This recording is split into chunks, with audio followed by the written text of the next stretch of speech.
O conto a seguir foi lido especialmente aos que possuem alguma limitação à leitura, tais como os deficientes visuais, os idosos, os dislexos, entre outros.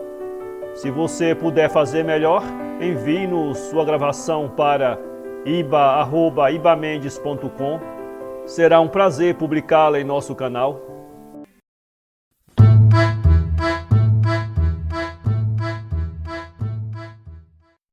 Um depósito de coisa fungível, de Policarpo Feitosa, voz Iba Mendes. Se o depósito se entregou fechado, colado, selado ou lacrado, nesse mesmo estado se manterá, e se for devassado, incorrerá o depositário na presunção de culpa. O depositário não responde pelos casos fortuitos, nem de força maior. Código Civil, artigos 1267 e 1277. Se alguém der a guardar ao seu próximo um jumento ou um boi, ou uma ovelha, ou outro qualquer animal, e este morrer ou se estropiar, ou for apanhado pelos inimigos sem que ninguém o visse, jurará o guarda diante dos juízes que ele não estendeu a mão à coisa do seu próximo, e o dono aceitará o juramento, e o outro não será obrigado a pagar. Êxodo 22, 10 e 11. Toda a gente conhece algum desses indivíduos afortunados, sobre quem o tempo parece não ter ação depressora, que a imensa maioria lamenta, e um grande número procura combater com subterfúgios e astúcias. Eles atravessam a mocidade, ardilosamente estirada até depois dos 40, com a mesma aparência, os mesmos hábitos e as mesmas ideias dos 20, gozando em toda a amplitude a preciosa faculdade juvenil de fazer asneiras, sem que um estorvo ou uma dúvida lhes venham lembrar a conclusão próxima, ou já o encerramento definitivo do ciclo pertinente. Cecília ficou na casa do pai, decentemente chorosa, mas reconhecendo como este, que o rapaz, já chegando aos 40, não deixava de ter razão em desejar melhoras de sorte. Ambos julgavam-no capaz e merecedor de mais fortuna que a de um emprego subalterno e a de um agente de políticos locais. Poucos dias depois recebeu uma carta, bem floreada de saudades e cavilações, na qual dizia ele nada ter ainda descoberto e passar todo o santo dia na rua à cata da ocasião ou da possibilidade esperada. Decorreram assim algumas semanas, com uma carta certa no trem de cada domingo, uma só diferença fácil de adivinhar, que iam ficando cada vez mais lacônicas, e uma só constância, a de lamentar o insucesso de todas as indagações e experiências. Ora, o que havia por detrás dessas missivas apressadas e lacrimosas era algum tanto diferente.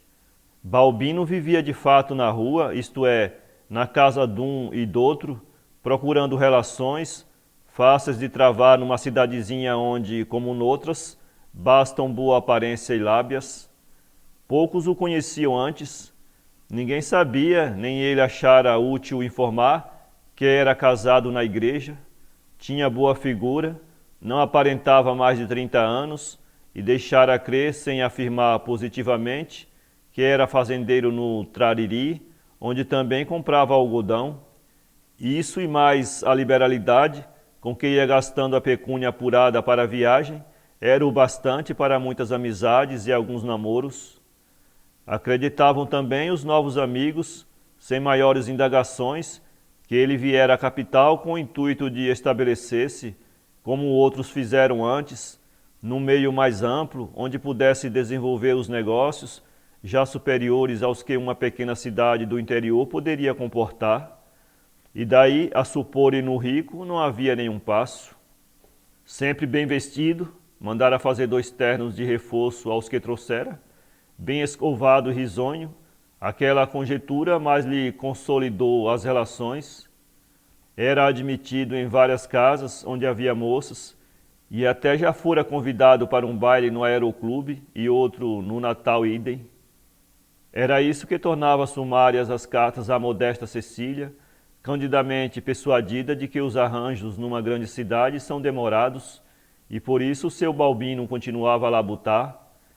Entre as casas que ele, desde as primeiras semanas, começara a frequentar diariamente, ocupava o número 1 a do Major Deodato Moscoso, antigo funcionário com fama de capitalista e pai de duas pequenas, uma das quais era considerada, antes dos concursos de beleza, a mais linda carinha de Natal. Deodato era dos que criam na abastança do Balbino, a quem tanto ele como as filhas recebiam com galanterias, e o marreco descobriu sem muita demora que a Irene, justamente a mais bonita, não só com benignidade o recebia, mas principalmente com súbitos rubores e atrapalhações que não enganavam aladinos como ele.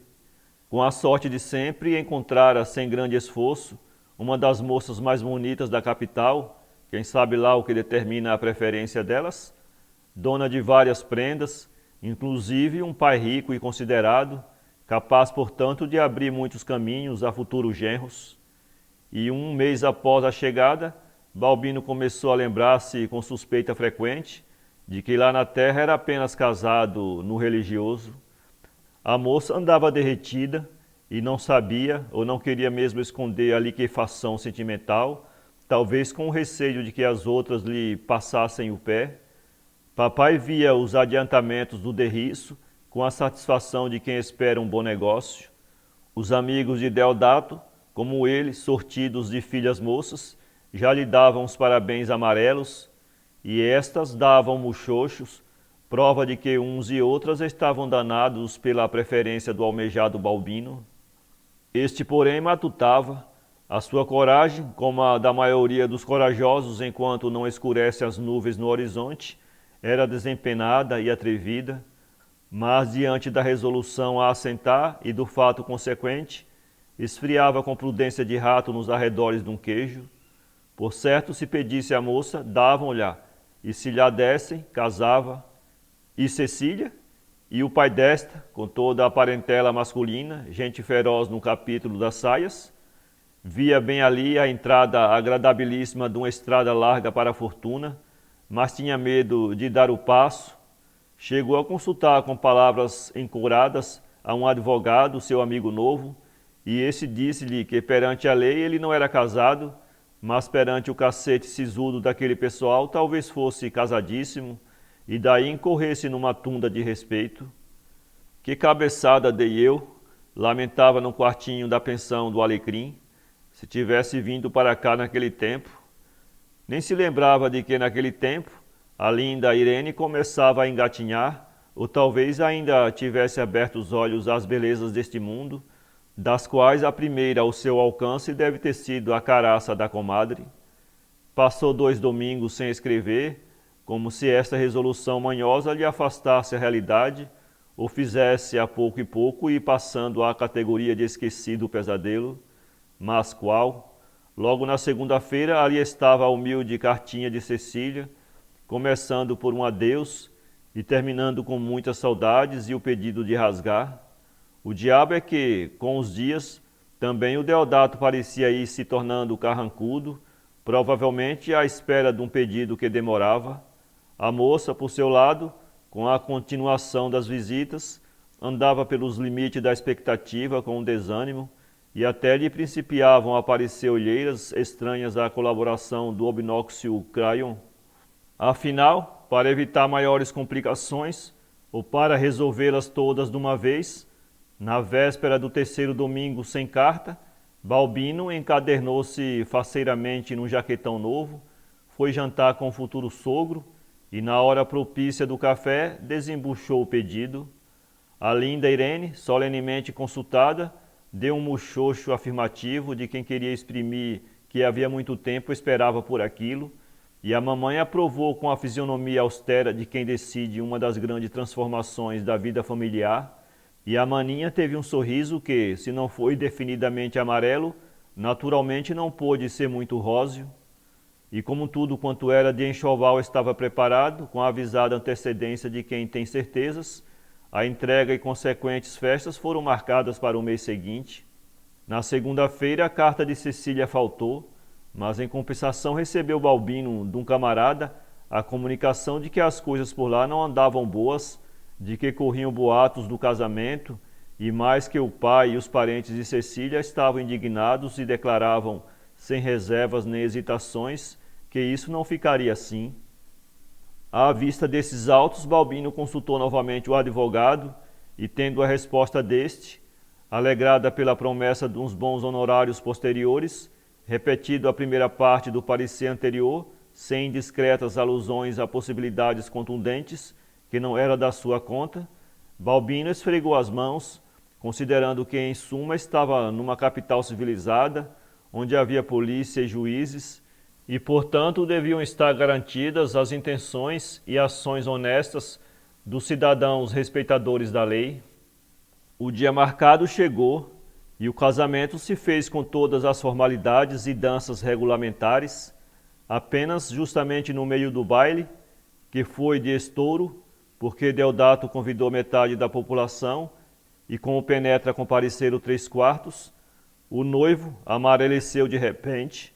Um expresso, mandado lá da terra pelo mesmo amigo solícito, entregou-lhe certa carta, avisando-o de que o pai e 2 tios da abandonada Cecília, acompanhados de mais alguns colaterais e todos providos de resolução e material bélico, estavam de partida, a galope de cavalo, na falta de trem àquela hora, para impedir a atarantada ou desmanchá-la a pau, no caso de chegarem tarde.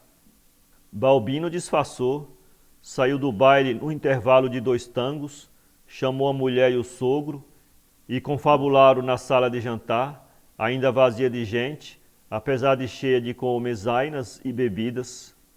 Deodato, furioso com a história, só então confessada pelo medo, concordou com a ideia do morfino, porque o juiz e o padre já haviam dito o que tinham para dizer e não havia mais jeito. A decisão foi rápida. Para evitar escândalo, Balbino iniciaria naquele mesmo instante uma viagem de núpcias que nunca pretendera fazer. Os noivos saíram modestamente pelo quintal, partiriam para Ceará-Mirim, onde Balbino tinha uma tia, e o baile continuaria, explicando-se a ausência da noiva por uma dor de cabeça oportuna. Chegados ali, vê-se-o mais. Irene entrou no suntuoso quarto do novo casal, largou desesperada o cândido vestido e respectiva grinalda, meteu roupas numa maleta, recebeu uma irritada bênção dos pais, chorou com discrição e o automóvel, que o marido mandara buscar às carreiras, buzinou na rua para onde abria o portão do quintal. Carrancudos e calados, piraram-se na noite escura pela estrada, onde os faróis do carro criavam e devoravam sucessivamente sombras esquisitas que arrepiavam os delicados pelos de Irene. Nos salões de Deodato, os pares, ignorantes da novidade, continuaram a rodopiar, fazendo comentários picarescos sobre a pressa que tinham os noivos de estar sós. A viagem foi acidentada por um pneumático e 2 ou 3 câmaras de ar, mudadas com escuro e delongas pelo motorista, que não deixara de tagarelar desde que vira quanto a passageira era bonita, de modo que chegaram a Ceará-Mirim quando o sol vinha saindo. A história que Balbino contou à tia foi pouco diversa da referida acima. Estava sendo perseguido por inimigos políticos que o acusavam de coisas graves, e como alguns desses também eram inimigos pessoais e contavam com a proteção do governo, ninguém sabe até onde chegaria a sua audácia. Casado agora com a mulher a quem amava, já não se pertencia, devendo, portanto, precaver-se para resguardar a integridade do que era dela. Iria fazer uma viagem ao Alto Sertão para tratar velhos negócios, várias vezes protelados, e ali a deixava sob a guarda da querida tia, enquanto esses se resolviam e as perseguições se detinham com a próxima mudança do governo. Aqui a deixo depositada, conclui Balbino, espirituoso, como se a tivesse furtado. A senhora a considere não como sobrinha, mas como filha, e se por acaso os meus inimigos chegarem até aqui, como pode ser bastante perversos para maltratar inocente, a senhora diga que ela é sua filha, ou sua nora, o que ainda será melhor, porque a presença de Inácio imporá respeito. Efetivamente, a tia viúva tinha na sua companhia o filho, o Inacinho, rapaz de 20 anos, o qual ficou de queixo caído desde o momento em que via descer do automóvel a linda esposa do primo Balbino. Com todos os diabos, nunca vira nada mais bonito que aquela carinha aborrecida pela decepção e pela noite em claro, aos solavancos do carro, pensou Inácio, e diante da perspectiva daquela inesperada figuração que o primo apressado e indiscreto lhe abria ante os olhos, todo ele sorria encantado, embora soubesse que era apenas para inimigo ver, e nada haveria que imaginar além desse modesto limite. Àquela hora ninguém naturalmente pensava mais em dormir, e como Balbino, apertado pelo medo do sogro perêmpto, resolvesse tomar o trem de Lages, que passaria dali a pouco e talvez já trouxesse o perigo, foram tomar café. Balbino engoliu uns pedaços de pão mal mastigados e sem uma muda de roupa, mas com certa provisão de pecúnia, que no último momento pedira emprestada ao novo sogro, esgueirou-se para a estação, levando da mulher apenas um fugitivo beijo extraído durante o baile e vários muchochos prodigalizados na extravagante viagem de núpcias. Meteu-se prudentemente num dos armazéns, donde poderia ver quem descesse dos carros, e chegado o trem sem os temidos passageiros, tomou largo fôlego e galgou o estribo de um carro de primeira. Pois passados alguns dias, durante os quais chegavam sempre cartas ou telegramas do viajante, Irene estava razoavelmente adaptada à nova situação. A solicitude da tia Fabiana e principalmente a devoção, cada dia mais embasbacada do Inácio, se não a fizeram esquecer a singularidade da sua condição de recém-casada sem marido, de algum modo a consolavam, afastando-lhe as ideias escuras, pouco a pouco substituídas por outras mais risonhas. Inácio era um rapaz singelo, sem muitas literaturas, nem as elegâncias do casquilho balbino, mas robusto e de bons dentes, e Irene via a sua beleza nos olhos dele, muito melhor que num espelho. Além disso, uma certa coincidência de gostos e predileções nas pequenas coisas da vida cotidiana, a facilidade do trato de todas as horas e quem sabe lá o que mais, fizeram-nos íntimos antes de decorrida a primeira quinzena.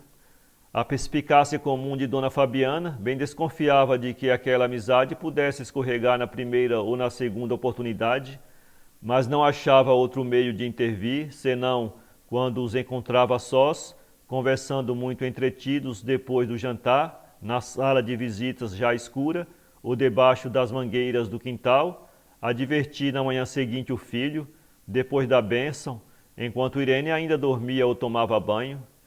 Inácio, olha lá, toma cuidado com essa amizade. Que é que tem, mamãe? Dizia Inácio muito sonso. Irene é uma mulher casada.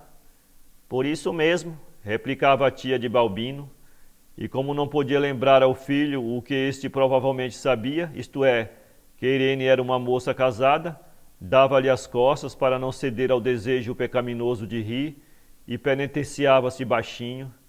Meu Deus, perdoai-me. Irene, por seu lado, cada vez gostava mais do primo afim e não julgava pecar quando pensava no seu quarto solitário, que talvez fosse mais feliz se tivesse casado com Inácio. O que de tudo isso resultou é fácil de adivinhar. Os limites de todas as amizades foram transpostos quase insensivelmente, quando eles menos esperavam, isto é, quando apareceu a primeira ocasião, porque eles não pensavam noutra coisa, de modo que daí a uns 2 meses mais, quando Balbino se julgou menos ameaçado pela mudança da política e voltou ansioso pela sua querida mulherzinha, sem muita dificuldade ficou ciente de que ela já solicitamente se preparava para lhe assegurar um herdeiro, legítimo nos termos do código, que não tinha culpa de haver ele dado em depósito coisa fungível. Guardou a certeza muito caladinho, sabendo bem que os ridores não estariam do seu lado, e mais porque os cobres do sogro não eram desprezíveis.